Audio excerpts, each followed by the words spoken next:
Okay. Mishnah Gimel.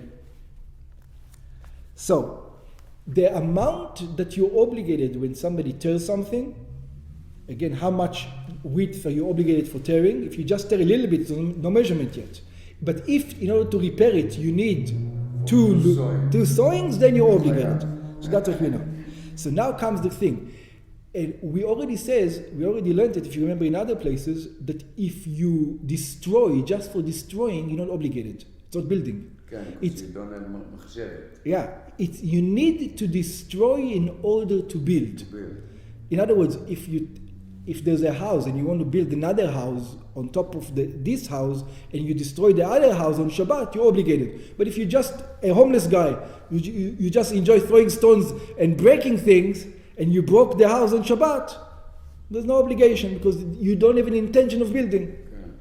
I mean, you're not supposed to do it, but there's no sin of it. Yeah. Okay. Here comes the problem now. Now, the problem you're going to have is,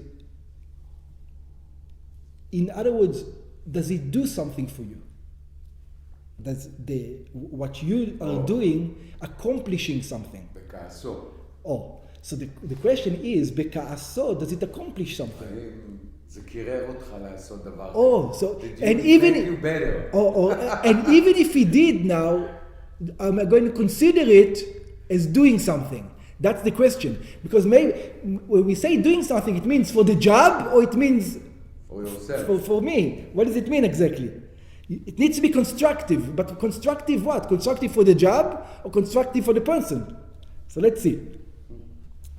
הקורע בשבת בחמתו. Somebody gets angry on Shabbat and he breaks things. Yeah? He rips something up.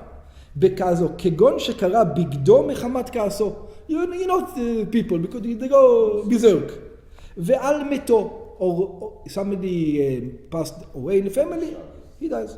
או שקרע בגדיו מחמת צער על מת. He tore his clothing because of somebody who died. וכל המקלקלים, and anybody who destroys, וכל העושה מלאכה בשבת לשם קלקול בלבד. He's just doing it because he wants to destroy. So what's the din? פטורים. They're not פטורים. Again, they're not בונה. They're not creating anything. It's the opposite, actually. Exactly. In Shabbat, 6 days God created. On the 7th, he stopped creating. Over here, you're obligated if you're creating something. Over here, does he create something?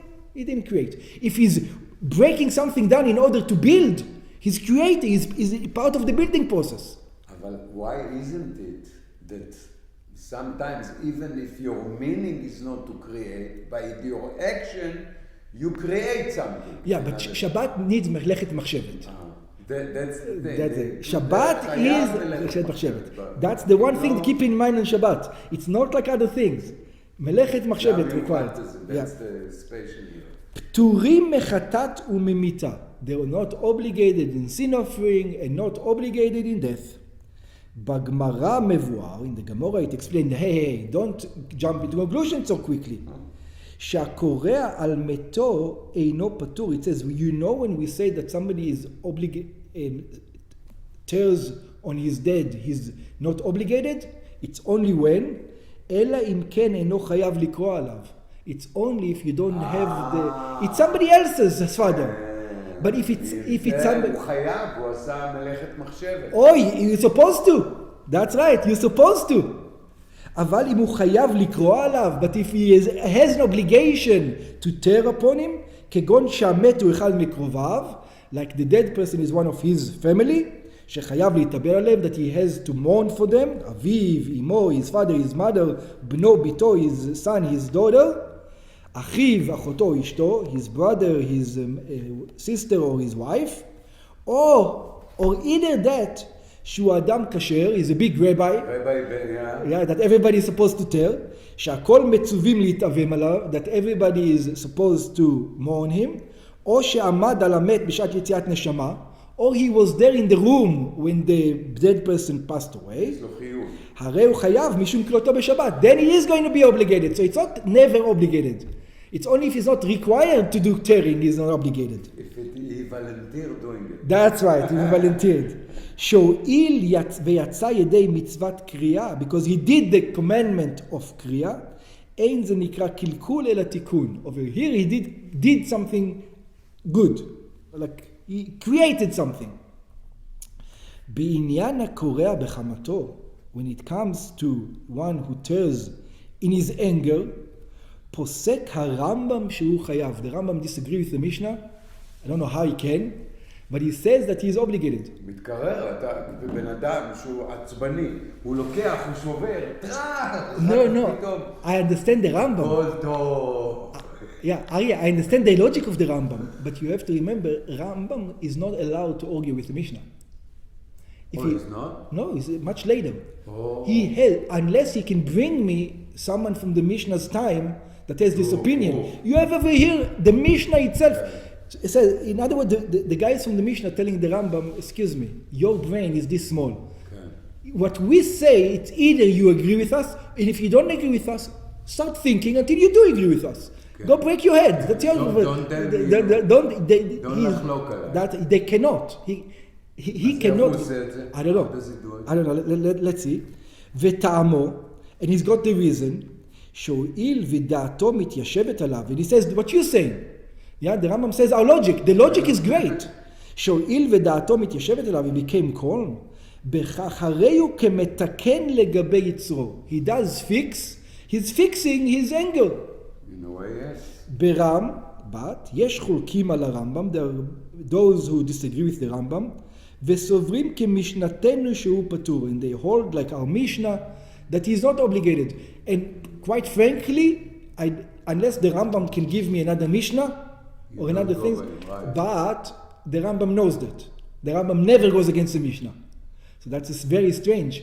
Maybe the Rambam holds over here, the Mishnah is only talking about when it doesn't calm you down. Oh. Maybe he can say, like the Mishnah was talking on the face that the guy got angry and he goes like this, and he's still angry.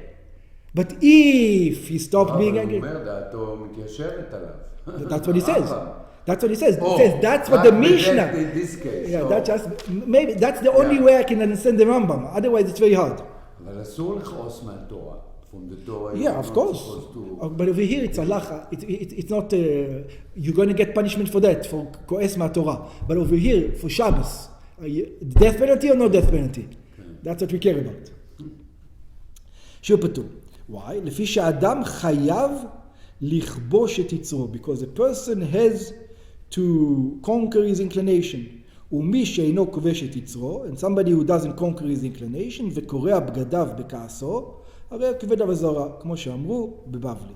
אוקיי. מוזמן. So what if it's like עובד הזרה, עבודה זרה? What does it help me here? So they're saying, you know, so the Rashi says, you know what he did? He did something. He worshipped idols. That's why he's obligated. Oh. He did something. What do you tell me don't do that? He did something. עבודה זרה. Yeah. Oh. המקרע בגדיו בחמתו, somebody who tears his clothing in his anger, והמשבר כליו בחמתו, and somebody who breaks his vessels in anger, והמפזר מעותיו בחמתו, somebody who throws his money in his anger, יהיה ביניך כבד עבודה זרה. In Shinyohai it should be like idol worship. שכך אמונתו של יצר הרע, this is what יצר הרע tells him, היום אומר לו עשה כך, today he tells you to do this, למחר אומר לו עשה כך, tomorrow he tells him do that, עד שאומר לו עבוד עבודה זרה. Until he tells him go and worship idols. והולך ועובד, and the guy is going to do this. In other words, once you listen to your evil inclination, you get used to it, you're going to, even in small things over here, you get used to it, it will lead you all the way there. In other words, every time the evil inclination comes, our responsibility is to tell him no. And when we do it, it's a problem. וזהו שכתוב לא יהיה בך כל זר. And this is what it says, you shouldn't have in you a strange God. איזו כל זר, which is a strange God, שיש בגופו של אדם, that has in a body of a person, הווה אומר זה יצר הרע, say this is the evil inclination. ומכאן, שבזה שעושה נחת רוח ליצרו, when a person comes in front of his evil inclination, and he calms him down, he's doing something, just like the Rambam says. אף לעניין שבת, So everybody agrees. The question is, when it comes to Shabbat, is it called metaken or mekalkel?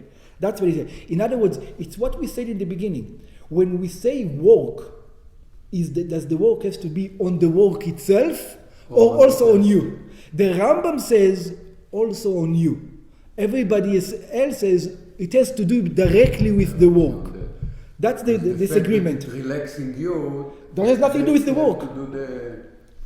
Yeah, I can see both ways right now. I can actually see the Rambam better now. He's not arguing with the Mishnah. He's not arguing with the Mishnah. He's saying you did something. You did work. The other side, everybody agrees that there was work done. The Rambam says work done on your Yetzer Hara is also called work. Rashi and the other one says the work has to be done on the job itself, not on the human person. Although even Rashi agrees that the mekareah on meto is that because over there it says that was the commandment. The commandment. They had the obligation for it. So now it's fulfilled. So he had a meaning. And So I can see both ways. I can see both ways. Beram, כל אותם חילוקי הדעות, all these differences of opinion, אינם אלא לשיטת רבי יהודה. Oh, this is all according to the רבי יהודה. שהעושה מלאכה אינו צריך לגופה חייב. He's saying that when you make a job and you don't need the job itself, you're still obligated. אבל לשיטת רבי שמעון שהמלאכה שאינה צריכה לגופה פטור עליה, that the מלאכה that you don't need its body is not obligated, ודאי ההלכה היא כמשנתנו שהקורא בחמתו פטור, then for sure it is פטור. So we're only arguing about רבי יהודה. Everybody says about רבי שמעון. Okay.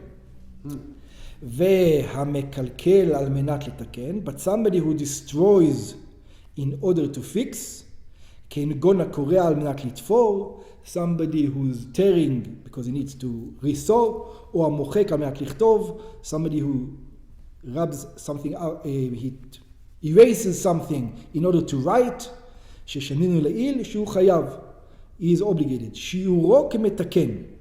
So the measurement is just like fixing it. So how much? If you have to fix it in that measurement, you're obligated. שאין הקורא או המוחק חייב, that the one who tears or erases is not obligated, אלא אם כן קרה מקום של שתי תפירות. Only if there's a place to make two sewings. על מנת לתפור שם שתי תפירות, in order to sew over there two sewings. או מחק שתי אותיות, or he erases two letters, על מנת לכתוב במקומם שני אותיות, in order to write in that place two letters.